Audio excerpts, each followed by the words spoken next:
अफवाहें और भविष्यवाणियाँ। इस समय हम ये देखेंगे कि जब 1857 का विद्रोह जब हुआ था, उस समय एक और अफवाह फैला हुआ था। वो क्या था कि लोगों को तरह तरह की अफवाहें उनको भयभीत कर दिया था। अफवाहें और भविष्यवाणी ये उनको भयभीत कर दिया था। और मेरठ में से दिल्ली आने वाली सिपाहियों ने बहादुर शाह को उन कारतूसों के बारे में बताया जो गाय और सूअर के चर्बी से युक्त था। उनके कारतूसों के ऊपर लेप लगाया गया था। ये संदेश, ये बातें सिपाहियों ने बहादुर शाह को बताया और ये भी कहा कि उनका विचार ये था कि जो मुंह में लगाएंगे तो हिंदू और मुस्लिम दोनों धर्मों को नष्ट कर देगा। ऐसी बातें बताई थी। और सिपाहियों का संकेत किसके ऊपर था? एनफील्ड राइफल के उन कारतूसों की ओर था जो हाल में उन्हें दिया गया था, जो हाल में ही दिया गया था। ब्रिटिश कर्मचारियों ने सिपाहियों को बहुत समझाने की कोशिश की, उसको विश्वास दिलाने की कोशिश की और ये भी समझाया कि नहीं, ये सब गलत है, इस पे सूअर और गायों की चर्बी नहीं लगाई गई है। लेकिन ऐसा कहने से एक लोग भी नहीं माने, उनके बातों पे नहीं आए और वह पूरे भारत पर आग की तरह फैल गया। वह आग की तरह फैल गया, धधकती हुई आग की तरह फैलता हुआ चला गया। इसलिए वो इन बातों पे, ब्रिटिश के बातों पे नहीं माने, उनके बातों को समझ नहीं पाए।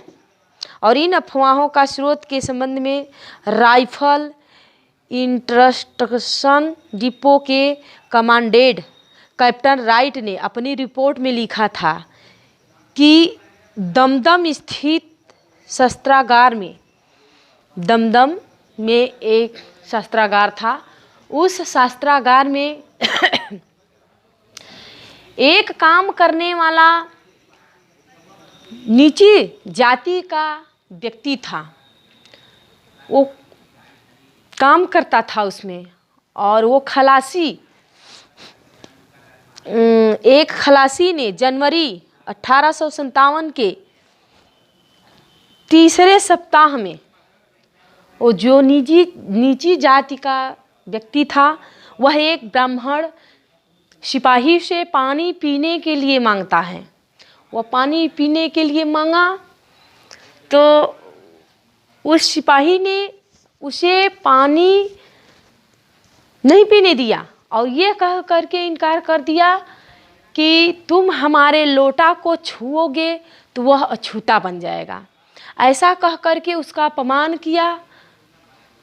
तब वह नीची जाति का व्यक्ति उस ब्राह्मण जाति के व्यक्ति से कहता है कि ठीक है, कोई बात नहीं, लेकिन यह बहुत जल्दी ही तुम्हारा भी धर्म नष्ट होने वाला है।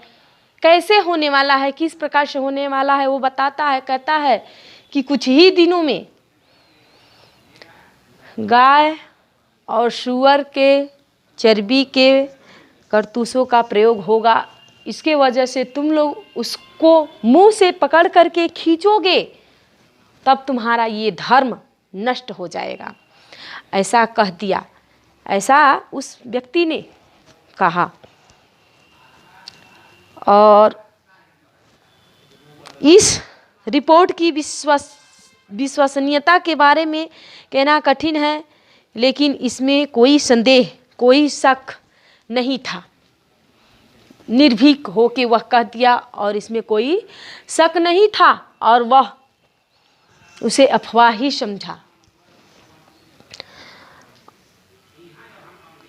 अंग्रेज अधिकारियों के तमाम आश्वासनों के बावजूद इसे समाप्त नहीं किया गया और सिपाहियों ने एक गहरा क्रोध का भाव पैदा कर लिया।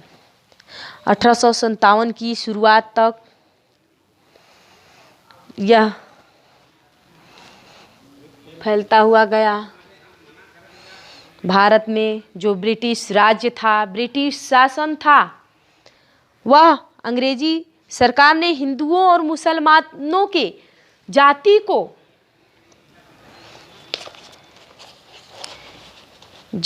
को उसने नष्ट, उसके धर्म को पूरी तरह से नष्ट करना चाहा और इसमें वह कामयाब भी रहे। लेकिन अंग्रेज सरकार ने एक भयानक षड्यंत्र को रचा, बहुत भयानक षड्यंत्र को रचा था और यह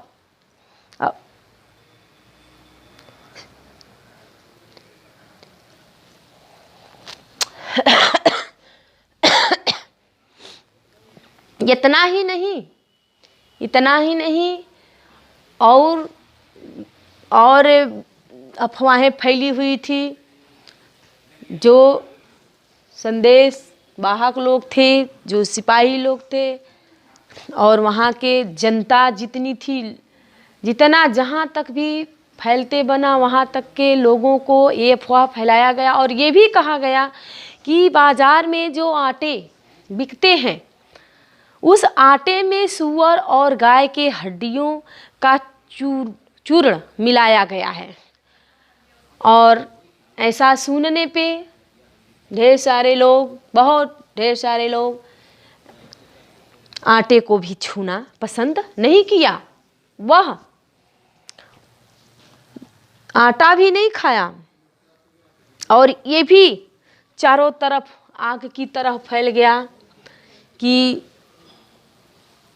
ब्रिटिश राज, अंग्रेज लोग हमें क्या कर रहे हैं, ऐसा हमारे धर्म को नष्ट करके हमें ईसाई धर्म में सम्मिलित कर रहे हैं। ऐसा भी अफवाह और भविष्यवाणी, वही अफवाह ऐसा ही फैला। फिर उन आटे को भी ये लोग नहीं खाते थे। इन्हीं बेचैनियों ने लोगों को अगला कदम उठाने के लिए झिझोरा, उसे उकसाया और कहा कि ऐसी बात जब फैल रही थी तो इसीलिए उनको झिझोड़ा और कहा कि किसी बड़ी कार्रवाई के आह्वान को इस भविष्यवाणी से और बल मिलता है। प्लासी के जंग के 100 वर्ष बाद ये भी भविष्यवाणी हुई कि ये ब्रिटिश राज 100 वर्ष के बाद समाप्त हो जाएंगे और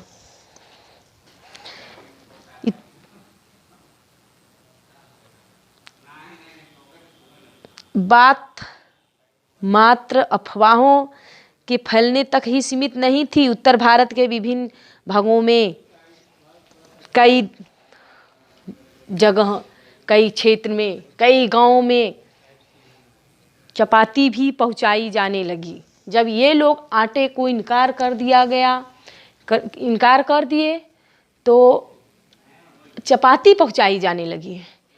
ऐसा कहा जाता था कि रात के समय में एक चौकीदार आता था और एक चपाती देके चला जाता था, फिर 5 और चपातियों की बात कह करके वो चला जाता था कि अगले दिन और चपातियाँ तुम लोगों के पास पहुंचाई जाएगी।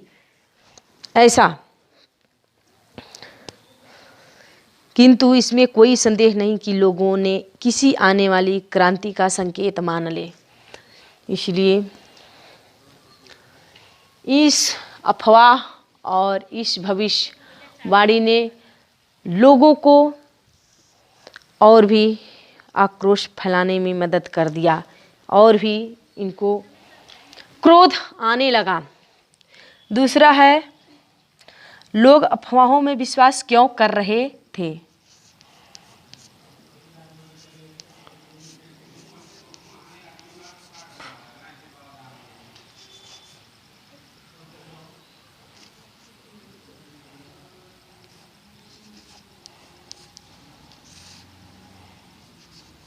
लोग अफवाहों में विश्वास क्यों कर रहे थे।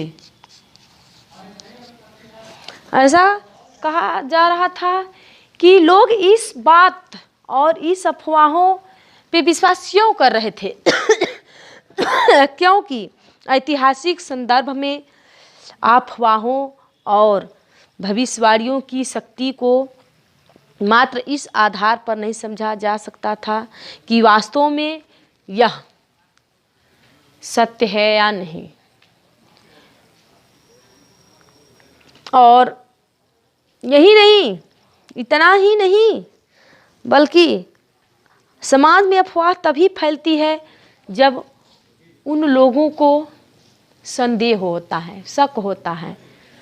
तो कोई भी बात यदि कहा जाए तो उसके दिमाग में तुरंत घुस जाता है और ये उसी अफवाह में, उसी बातों में फंस जाते हैं और आगे तरह तरह की बातें सोचने लगते हैं। 1857 की इन अफवाहों को 1820 के दशक में, 1857 के अफवाहों को 1820 के दशक में अंग्रेजों द्वारा अपनाई जा रही नीतियों की संदर्भ में देखा जाए तो उनका आशय अधिक सरलता से समझा जा सकता है। लॉर्ड विलियम बेंटिंक के नेतृत्व में उन्हीं समय से ब्रिटिश सरकार पश्चिम शिक्षा, पश्चिमी विचारों और पश्चिमी संस्थानों के माध्यम से भारतीय समाज को सुधारने के लिए सोचती है, कुछ प्रयत्न करती है।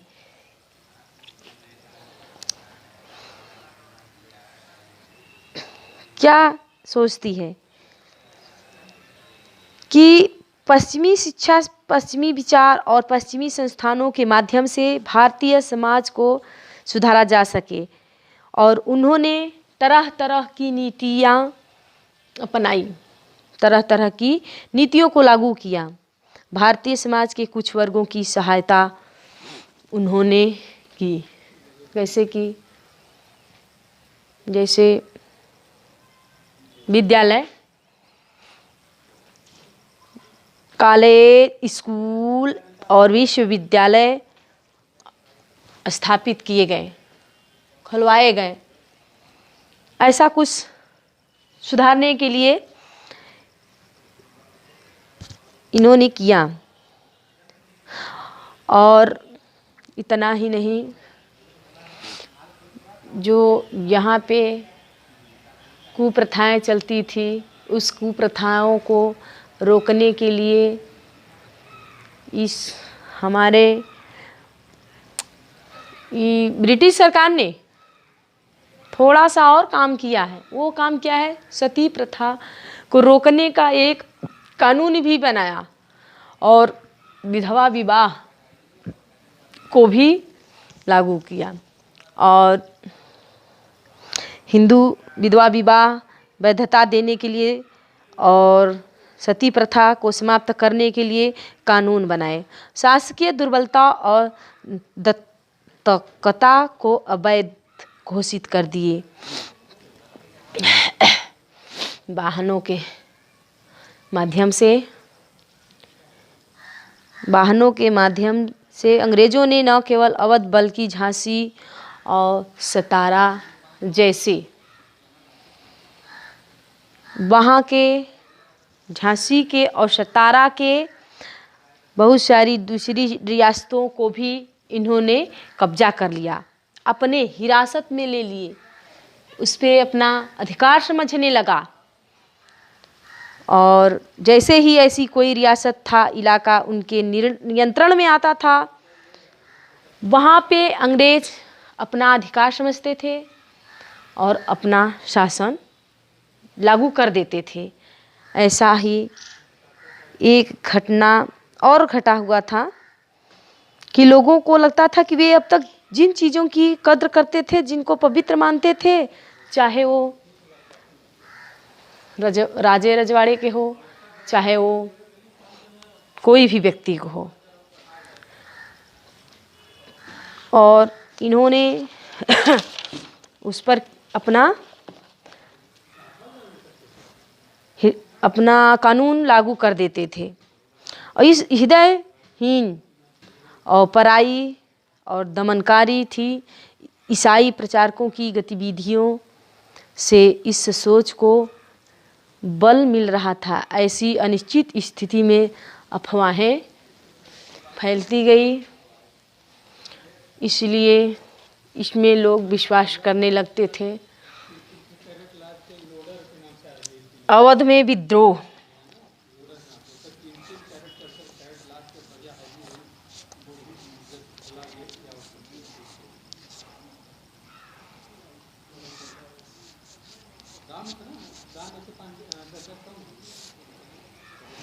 अवध में विद्रोह।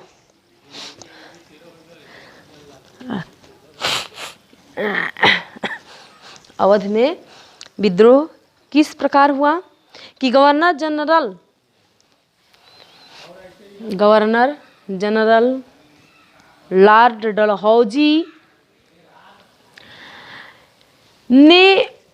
लॉर्ड डलहौजी ने अवध की रियासत के बारे में 1851 ईस्वी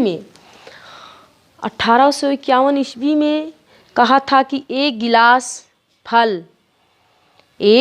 गिलास और फल हमारे ही मुंह में आकर गिरेगा एक दिन। ऐसा लॉर्ड डलहौजी ने कहा था कि ये गिलास और ये फल एक दिन हमारे मुंह में आकर गिरेगा। लेकिन 5 साल बाद, 1851 की बात थी, लेकिन 5 साल बाद 1856 में अवध की रियासतों को औपचारिक रूप से ब्रिटिश साम्राज्य का अंग घोषित कर दिया गया। अवध पर नियंत्रण कुछ दिनों तक चलता रहा। मतलब थोड़ा उसका क्रम क्या था, थोड़ा लंबा था, कुछ दिन चलता रहा। और फिर 1801 ईस्वी में अवध में सहायक संधि थोप दी गई और वहाँ उस संधि में नवाब जो वहाँ का शासक होता था, उसमें उसको क्या करते थे कि कुछ उस संधि में शर्त रखी जाती थी और उस शर्त को स्वीकार करना पड़ता था। तो वह शर्त क्या था अभी हम नहीं बताएंगे, थोड़ी देर बाद बताएंगे। लेकिन थोड़ा सा और बता देते हैं कि रियासत में अंग्रेजी टुकड़ी, उसमें शर्त ये भी था कि जो रियासत को कब्जे में ले लिया जाता था तो उस शर्त में यही रखा जाता था कि जो रियासत थी उसमें कुछ ब्रिटिश सैन्य टुकड़ियाँ रहेंगी और फिर तैनात, मतलब टुकड़ियों को तैनात किया जाने की अनुमति, और ब्रिटिश रेजिडेंट के परामर्श पर काम करेगी और अपनी शक्ति से वंचित हो जाने के बाद नवाब अपनी रियासत में कानून व्यवस्था बनाएगा। और फिर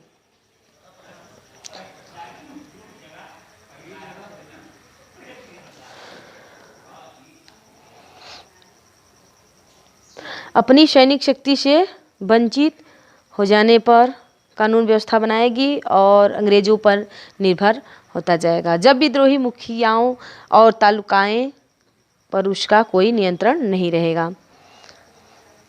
लेकिन लगभग एक सदी पहले बंगाल पर जीत के साथ आरंभ हुई और 1856 में अवध के अधिग्रहण के साथ पूर्ण हो जाने लगी थी।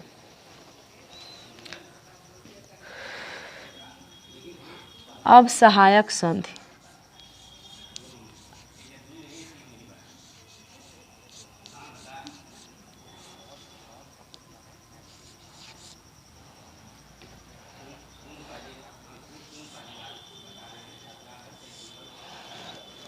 सहायक संधि क्या था? ब्रिटिश सरकार ने उन नवाबों से, उन शासकों से संधि का प्रस्ताव रखता था। क्या रखा था? पहला था कि अंग्रेज अपने सहयोगियों की बाहरी और आंतरिक चुनौतियों से रक्षा करेगी।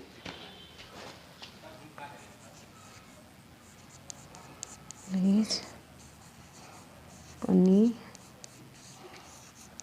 बाहरी और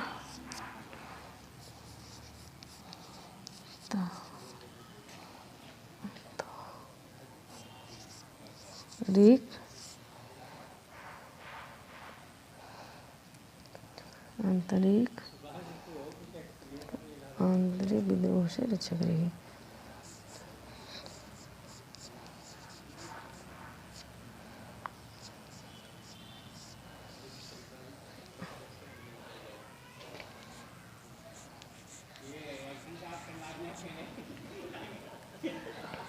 से रक्षा करेगी।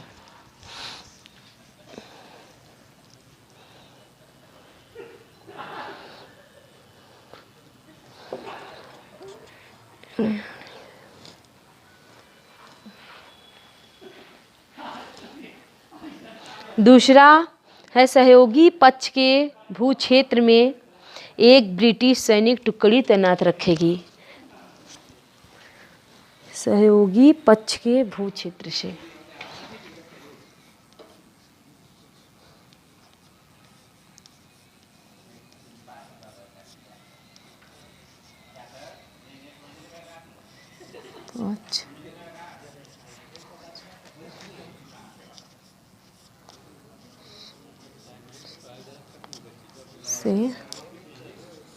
अच्छा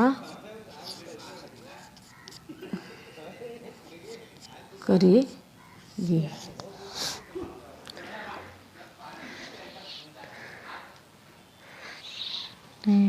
क्षेत्र एक ब्रिटिश सैनिक के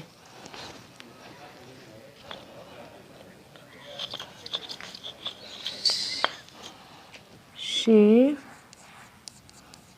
एक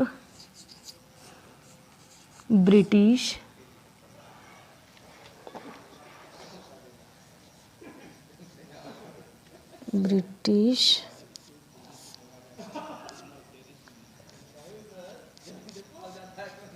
सैनिक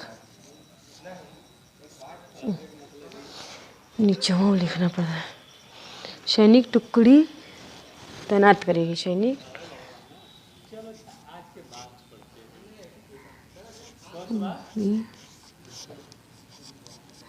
तैनात करेगी। और तीसरा है सहयोगी पक्ष को इस टुकड़ी के रखरखाव की व्यवस्था करनी होगी।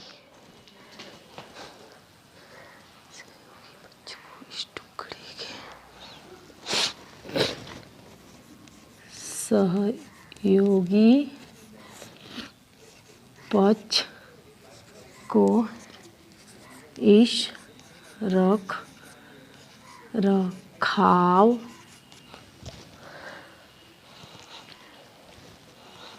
रख रखाव,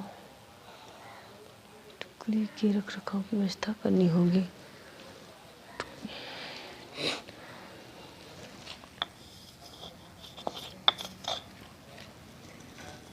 अरे टुकड़ी के रख रखाव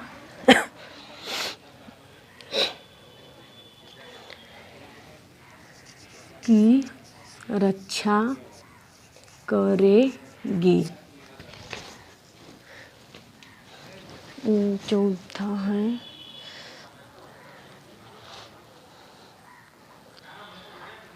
सहयोगी पक्ष न तो किसी और शासक के साथ संधि करेगा और न ही अंग्रेजों की अनुमति के बिना किसी युद्ध में हिस्सा लेगा।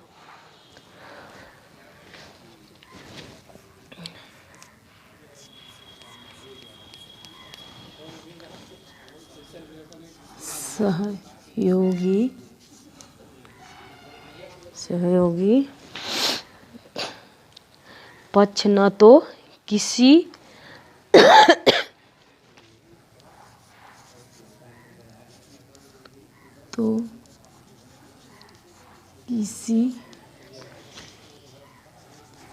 की सहयोग करेगी और न ही रक्षा करेगी। ऐसा इस संधि सहायक में अंग्रेज अधिकारी जो ब्रिटिश राज की तरफ से थे, ऐसा इन सहयोगियों के साथ ऐसा संधि के समय में ऐसी बातों को रखती थी, उसके समक्ष ऐसे बातों को रखती थी और कहती थी। देह से जान जा चुकी थी लेकिन शहर से काया नहीं।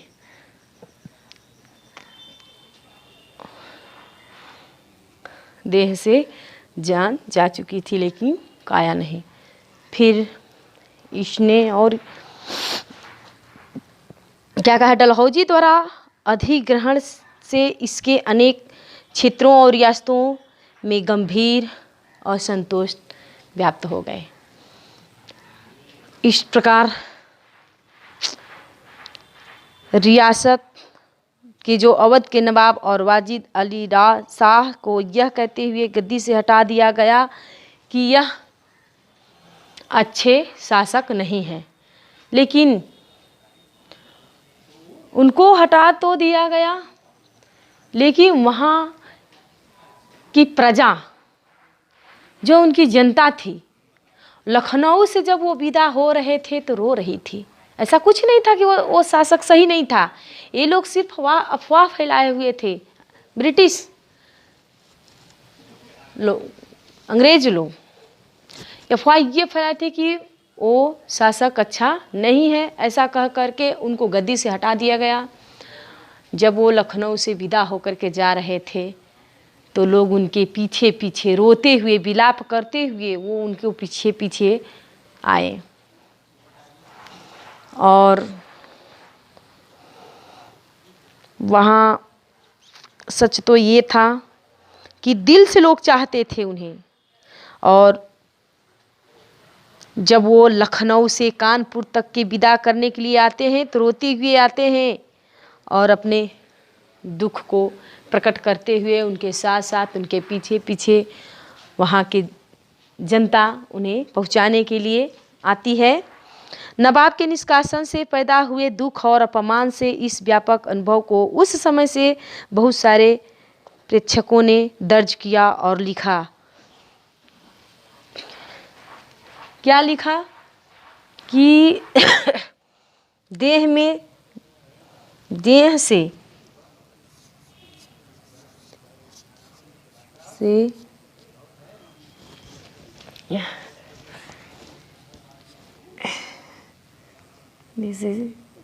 जान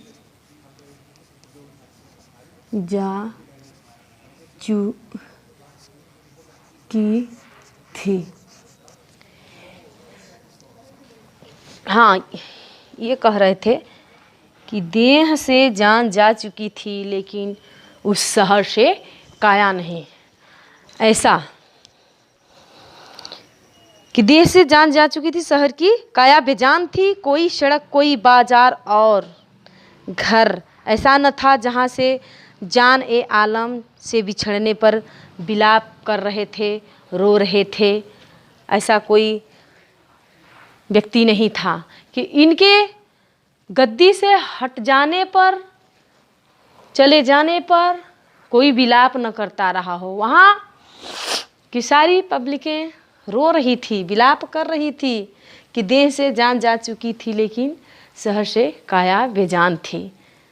और इस प्रकार हम ये कहेंगे कि वहाँ उथल पुथल मच गया। नवाब को हटाए जाने से दरबार और उनकी संस्कृति भी ख़त्म हो चुकी थी। उनको वहाँ से हटा देने से वहाँ की जो संस्कृति थी वह संस्कृति ख़त्म हो चुकी थी, पूर्ण रूप समाप्त हो गई। कैसे कि धीरे धीरे वहाँ पे जो कवि लोग आते थे, संगीतज्ञ लोग आते थे, कलाकार लोग आते थे और ढेर सारे लोग उस दरबार में आते थे जो कि उनका जीविकोपार्जन उसी जगह से चलता था, उनका रोजी रोटी उसी जगह से चलता था। इसलिए कि उनके हट जाने से, उनके चले जाने से ये सब छीन गया। अंग्रेज अधिकारी इनको अपने पास फटकने नहीं दिया, अपने उस रियासत में रहने नहीं दिया।